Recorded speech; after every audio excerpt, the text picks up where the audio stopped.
Hello, friends. There is a very famous saying, only a few can handle the power of being alone. Let me all tell you my story. I am a patient of leukodermia. You see these white patches on my face? These are known as the vitiligo patches. It occurs due to deficiency in calcium. But one thing about this skin disorder is that it is not cured by medicines. It is only cured by my emotions. It increases if I am sad and it decreases if I am happy.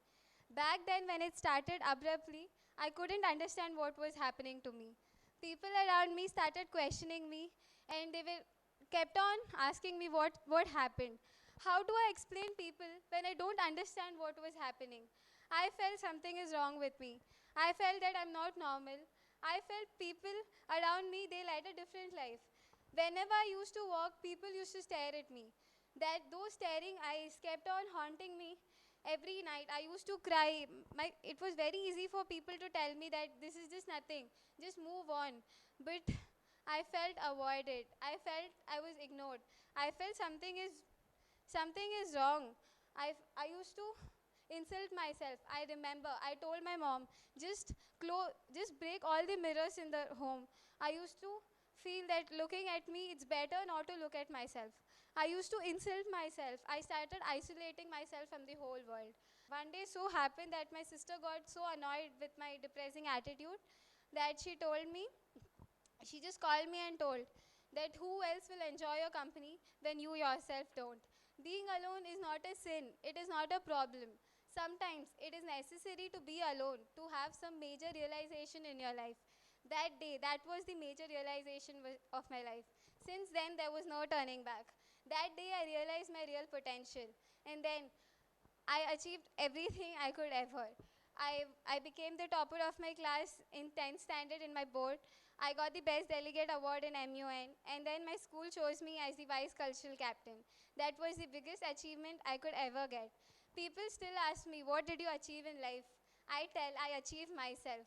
That was the biggest achievement I could ever get. During that phase of time, there was one person who never left my hand. A best friend will be a very small word to describe her. She was none other than Rakshita. She understood everything in me. She supported me no matter what. She sacrificed everything for me. My mom and dad, who gave me all the love in the world. I remember my mom left eating coconut for me. It just because I was not supposed to eat. I would also like to thank my sisters who were like a hanky when I used to cry, who were like a stick when I used to fall. So, like mine, every one of you has a story. I would like to dedicate my story to that one soul listening to me or reading this. I know you're fed up. I know you're tired. I know you're so close to breaking up. But there is still strength within you, and there is still some purpose in your life. Keep fighting, keep smiling. At last, it is your happiness that matters. This is Nopur. This is my story. I look forward to listening to more stories. And at last, I would like to thank that one person who actually gave me the very purpose of my life and who actually helped me write this speech. Amala, thanks a lot. And yeah, thank you, people. Celebrate your life and be happy. Only that matters. Thank you.